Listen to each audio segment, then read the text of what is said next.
Wanasema Diamond Platinum anakula nyota za wasanii wenzake. Nasikia mpaka sasa ameshakula ya Jay Melody. Wanasema ukishirikiana na Diamond Platinum lazima ujipange, maana nyota inaweza kupungua ghafla. Sasa najiuliza, kama Diamond Platinum anaiba nyota za wasanii, kwa nini ya Jason Derulo imeshindikana? Unajua kwa nini ya Jason Derulo imeshindikana? Alafu mpaka sasa nyota nyingi sana zimepotea, lakini kwa Jason Derulo Diamond Platinum alifeli. Yaani alipofika akasema hii nyota ina password, yani ina security.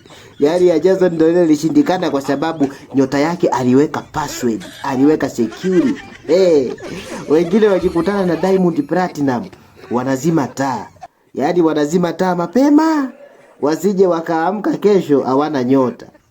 Jay Melody akiona tu simu ya Diamond Platinum inapiga, anajiuliza, leo tena anataka korasi au anataka nyota yangu?